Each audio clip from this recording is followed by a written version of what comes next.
আজকে আমরা এসেছি জালিয়ানওয়ালাবাগে।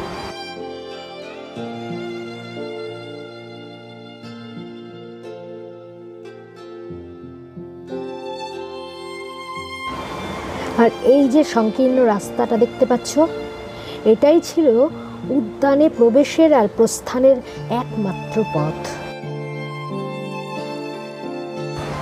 আর এই যে ঘেরা জায়গাটা দেখতে পাচ্ছ, এখান থেকেই ব্রিটিশ জেনারেল ডায়ারের নির্দেশে সাধারণ মানুষের জমায়েতে নির্বিচারে গুলি চালানো হয়েছিল।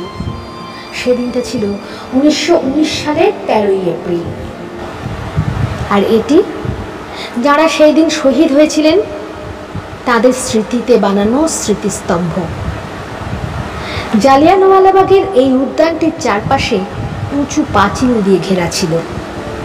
এই যে দেয়ালের গায়ে গুলি লেগে যে ক্ষতগুলো তৈরি হয়েছিল, সেগুলোকে সাদা দাগ দিয়ে চিহ্নিত করা রয়েছে।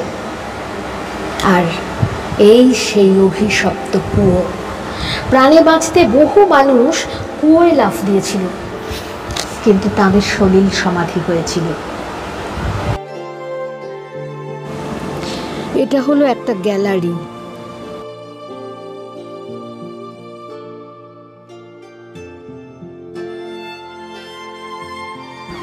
এখানে তৎকালীন বিভিন্ন নেতাদের ভাস্কর্য যেমন আছে, তেমন গুরুত্বপূর্ণ কিছু নথিও রয়েছে, যেগুলো পর্যটকদের অনেক তথ্য যোগান দেয়।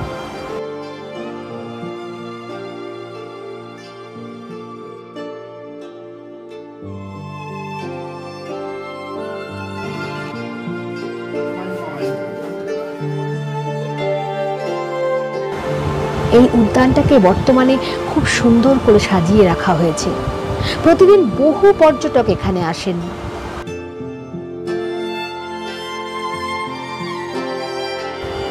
আর প্রতিদিন সন্ধেবেলায় এখানে একটা লেজার শো হয়, যে শোয়ে জালিয়ানওয়ালাবাগের সেই দিনটিতে কি হয়েছিল আর কেনই বা হয়েছিল সেটা দেখানো হয়।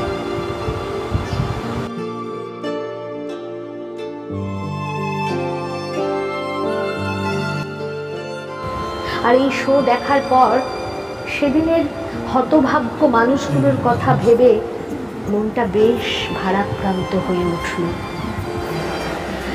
আজ এখানেই শেষ করছি। সবাই ভালো থেকো এই কামনা করি।